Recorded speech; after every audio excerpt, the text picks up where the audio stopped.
अगर सर्वोच्च न्यायालय नहीं होता तो एफआईआर दर्ज नहीं होती। एफआईआर दर्ज होने के बावजूद जो कि इतनी संगीन धाराएं लगी हुई हैं, पॉक्सो एक्ट तक लगा हुआ है। पॉक्सो एक्ट में तो जो को एक्यूज्ड हैं, ये सारे एडवोकेट साहब खड़े हुए हैं, पॉक्सो एक्ट में तो को एक्यूज की भी जमानत नहीं होती मैडम, सीधे जेल जाना होता है। पहले आप जेल जाएंगे, उसके बाद आप जमानत के लिए अर्जी लगाएंगे। लेकिन वो तो चौड़ा होकर के अपना बैठे हुए हैं, अपनी तानाशाही दिखा रहे हैं, कैसे कैसे शब्दों का इस्तेमाल करते हैं मीडिया के ऊपर, आपने देखा नहीं है। आप देख रहे थे जनता लाइव, मैं हूं अफसर रवीना। अभी हम जंतर मंतर में मौजूद हैं और अंदर मौजूद हैं, जहां यहां पर धरना दे रहे हैं लोग, जो समर्थन में आ रहे हैं, पहलवानों के साथ लोग बैठ रहे हैं, सारी चीज़ें। और कल रात के मामले के बाद काफ़ी भारी तादाद में लोग जंतर मंतर आ रहे हैं, वकीलों भी काफ़ी भारी संख्या में यहाँ पर आए हैं। सर, आपसे जानना चाहूँगी सबसे पहले तो यही कि कल रात की जो वारदात हुई है, क्योंकि पूरा देश उसको देख के हक्का बक्का रह गया कि पुलिस प्रशासन ऐसा कैसे कर सकता है। देखिए, पुलिस प्रशासन आज की डेट में एक मौन मोदी सरकार है, कुछ भी हो सकता है। ये लड़ाई सिर्फ साक्षी की नहीं है, ये विनेश की नहीं है या अन्य महिला पहलवानों की नहीं है। मैं अभी सभी दर्शकों से ये पूछना चाहता हूँ, क्या ये सब माहौल देखकर हम अपनी बेटियों को किसी भी खेल में आगे भेजेंगे? जब तक ब्रजभूषण शरण सिंह जैसे लोग बैठे होंगे और जब उन पर कोई एफआईआर अपने आप स्वतः नहीं होती है, उसको भी सुप्रीम कोर्ट के आदेश पर करना पड़ता है। जब एफआईआर पॉक्सो के अंदर हो गई, उसके बाद भी अभी तक कोई अरेस्ट नहीं हुआ। कई लोग ये कह रहे हैं कि कानूनी प्रक्रिया भी अपनाई जा सकती है, बिल्कुल अपनाई जा सकती है, लेकिन उसके साथ अगर ये सड़क की लड़ाई नहीं होती तो शायद देश की जनता को नहीं पता लगता कि इस बलात्कारी जननी पार्टी की सरकार में देश की युवा खिलाड़ियों के साथ क्या शोषण हो रहा है। हम अपनी बेटियों को आगे भेजें या ना भेजें। सर, आप सरकार पर बोल रहे हैं, लेकिन इस चीज़ पर भी तो बार बार बात उठ रही है कि सरकार को घेरे में क्यों लिया जा रहा है। अगर सांसद की बात है या एक ब्रिजभूषण की बात है तो उस पर आरोप लगाइए। मैडम देखिए, ये एग्जीक्यूटिव का एक्शन है। पुलिस जो है वो सरकार के पास होती है, सरकार के नियंत्रण में होती है। अगर पुलिस उस पर कोई एक्शन नहीं ले रही है तो सरकार की सीधी जवाबदेही बनती है। वो माफिया सांसद बार बार ये कह रहा है कि प्रधानमंत्री कहेंगे तब मैं इस्तीफा दूंगा, जब वो नड्डा साहब कहेंगे, जब अमित शाह कहेंगे। क्या वो कानून से ऊपर है ये तीनों लोग? ये मौन मोदी सरकार अब मौन क्यों है? जब सांसद ने कह दिया है, उनके अपने सांसद ने कहा है, तब भी क्यों नहीं मौन मोदी जी कह रहे हैं? वो अब भी क्यों मौन है? शायद अपराधी नहीं समझ रहे होंगे ना उन्हें, इसलिए इस्तीफा नहीं मांग रहे हैं। क्या मोदी जी ने इस मामले की जांच कर ली है? क्या मोदी जी मानते हैं कि इस देश में अदालतों की जरूरत नहीं है और उनके अपने अंतर्ज्ञान से उन्हें पता लग जाता है कि किसने क्या किया क्या नहीं किया? यही आरोप अगर किसी दूसरे व्यक्ति पे लगा होता तो अब तक वो अरेस्ट हो चुका होता। मैं ये कहना चाहता हूँ कि आज जो हम ये सोचते हैं हमारी बेटियाँ शारीरिक रूप से सक्षम बने, शक्तिशाली बने, वो बेटियाँ जब पहलवान बन जाती हैं, वो भी छोटी मोटी नहीं, वो पहलवान जो ओलंपिक में मेडल लेकर आ रही हैं, देश का नाम रोशन कर रही है, जब उनके साथ शोषण हो रहा है, उसके बाद भी प्रधानमंत्री भी जब सांसद ने कह दिया कि उनके कहने पे इस्तीफा देगा, वो मौन है, तो क्या हमारी आपकी बेटियों बहनों के साथ अगर कुछ गलत होगा तो क्या कोई बचा सकता है? कोई और ब्रजभूषण शरण सिंह अगर इस देश की किसी बेटी के साथ कुछ करेगा तो क्या इस देश में कोई उम्मीद रह गई है? ये धरना इसलिए ज़रूरी है, ये सड़क की लड़ाई इसलिए ज़रूरी है क्योंकि ये खुलासा कर रही है पूरे देश के सामने कि इस सरकार में सिस्टम क्या है। सिस्टम ये ना तो प्रेस कॉन्फ्रेंस करने के लिए आगे आते हैं, ना दोषियों को सजा दिलाने के लिए आगे आते हैं, ना अडानी पे आगे आते हैं और ना कोई प्रेस कॉन्फ्रेंस करते हैं। और इनके राज में जिसमें एक कुलदीप सेंगर यौनाचार पुरस्कार पाने की होड़ पड़ी हुई है, जिसमें अभी सांसद ब्रजभूषण शरण सिंह सबसे आगे चल रहे हैं, ये अकेले नहीं है। इस पार्टी में अनेकों अनेक नेता ऐसे हैं जिनमें ये होड़ है कि इस यौनाचार पुरस्कार को पहले प्राप्त करें। तो जिस प्रकार से सर कार्रवाई नहीं हो रही है तो कानून व्यवस्था पे कैसे विश्वास रह जाएगा लोगों का? देखिए, इसी के लिए अगर सड़क की लड़ाई नहीं हुई होती तो शायद ये लोगों के नज़रों में मामला नहीं आया होता।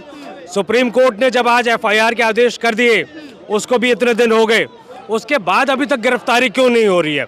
ये देश की जनता के आगे ये सिर्फ एक्सपोज हो रहे हैं कि ये इतने बेशर्म तानाशाह है कि ये कानून को नहीं मानते, संविधान को नहीं मानते। ये आम जनता के लिए कुछ अलग प्रोसीजर रखेंगे और भाजपा नेताओं के लिए अलग प्रोसीजर रखेंगे। जैसे बोला जा रहा है कि पुलिस प्रशासन को जहां कार्रवाई करनी चाहिए, मतलब ब्रिजभूषण पर वहां कार्रवाई नहीं हो रही है, जहां पर कुछ नहीं होना चाहिए था वहां पर रात में हाथापाई हुई। ये बिल्कुल सही बात है। देखिए, इस मैटर के कानूनी पहलू क्या हैं आप ही समझने की कोशिश करिए। निर्भया के कांड के बाद से धारा 376 आईपीसी की और 354 में बहुत बड़े परिवर्तन किए गए। ठीक है, पहले क्या था, जब तक परिवर्तन नहीं, जब अमेंडमेंट नहीं हुए थे तो अपराधी जो है वो कानून से भाग जाता था। लेकिन अभी तो जो परिवर्तन हुए हैं 354 या 376 या पॉक्सो, अगर किसी के ऊपर लगा हुआ है तो इमीडिएटली उसको पहले पुलिस को अरेस्ट करना है।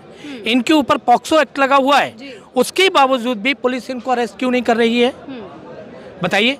वो व्यक्ति जो अपराधी है वो खुलकर के मीडिया के सामने अपने बयान दे रहा है, अपनी स्टेटमेंट दे रहा है, धमकी दे रहा है, सीधे सीधे धमकी दे रहा है। आप समझिए इस चीज को। उसके बावजूद भी उस व्यक्ति को जो है वो अरेस्ट नहीं किया जा रहा है। इसका मतलब यह है कि इस देश के अंदर सिर्फ दो कानून चलते हैं, एक कानून जो भारतीय जनता पार्टी के लिए है और एक कानून जो आम जनता के लिए है। ऐसा तो नहीं चलेगा। हम संविधान के रक्षक हैं, जितने हम काले कोट पहन करके यहाँ पे खड़े हुए ना, और संविधान की रक्षा करने वाला सुप्रीम कोर्ट है, सर्वोच्च न्यायालय है। इस देश के अंदर सर्वोच्च न्यायालय के कहने के बाद इस व्यक्ति के ऊपर एफआईआर दर्ज हुई है। सोच लीजिए ये व्यक्ति कितना ताकतवर है। और ये लेकिन ताकतवर क्या कानून से ऊपर हो जाता है? तो पुलिस को जिसको अरेस्ट कर, देखिए तीनों जो हैं संस्थाएं अलग अलग हैं। एडमिनिस्ट्रेशन अलग है जो पुलिस के हाथ में है, जुडिशरी अलग है जो चीफ जस्टिस के हाथ में है, और पार्लियामेंट अलग है जो कि प्राइम मिनिस्टर के हाथ में है। ठीक है, जुडिशरी एक लेवल तक उसका हस्तक्षेप कर सकती है। सर्वोच्च न्यायालय ने हस्तक्षेप किया और तुरंत नोटिस किया दिल्ली पुलिस को, और दिल्ली पुलिस को कहा कि इस मामले में तुरंत एफआईआर दर्ज कीजिए। तो ये किसकी वजह से हुआ?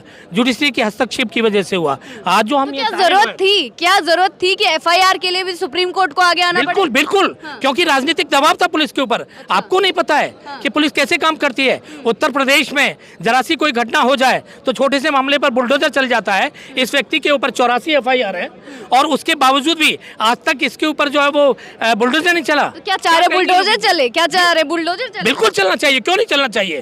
वो भी तो एक अपराधी है। उसने भी शोषण किया महिलाओं का, और उन महिलाओं को शोषण किया है जिन्होंने इस तिरंगे को सिर्फ भारत में ही नहीं विश्व में ऊंचा किया है। मैडम, ये तो बच्चे वो गौरव है। बोल रहे जनता के प्यार से सांसद बना हूं ना, इनकी वजह से सांसद थोड़ी बना। किसके लिए बने हो? किसके लिए बने हो? लोकतंत्र क्या है? लोकतंत्र क्या है? जनता के लिए, जनता के द्वारा चुने गए।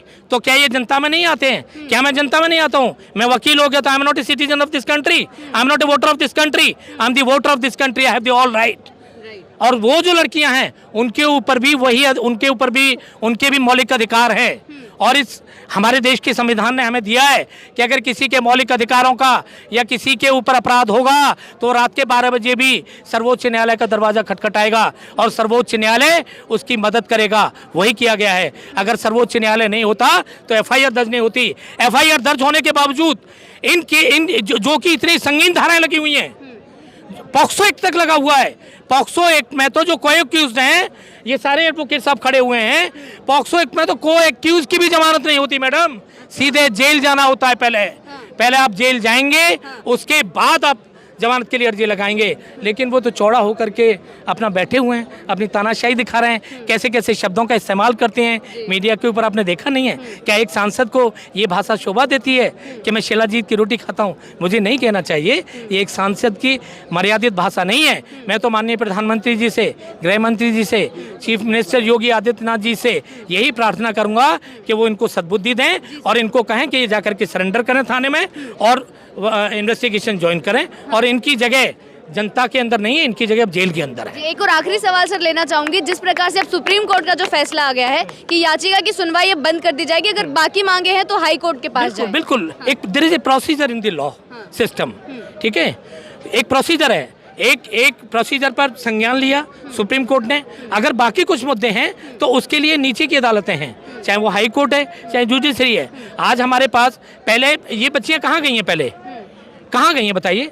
ये पहले पुलिस के पास गई थी। इन्होंने किसी भी तरह के कानून का वायलेशन नहीं किया है। अगर किसी के पास कोई अपराध हो जाए तो उसका पहला क्या है? सबसे पहले वो पुलिस को ही कॉल करेगा। ठीक है, थाने जाएगा, अपनी कंप्लेंट लिखवाएगा। अगर एसएचओ नहीं सुनेगा तो वो डीसीपी को देगा, डीसीपी नहीं सुनेगा तो उसके बावजूद वो जुडिशरी में जाएगा। वही इन बच्चियों ने किया। इन्होंने थाने में कंप्लेंट की, लेकिन थाने वाले ने तो कॉग्निजेंस लिया नहीं ना, एफआईआर दर्ज नहीं की। इसीलिए जब सुप्रीम कोर्ट को लगा कि there is a violation of the law, immediately they have accepted the petition of the victim and they have issued the guideline to Delhi police. बहुत बहुत शुक्रिया आपका.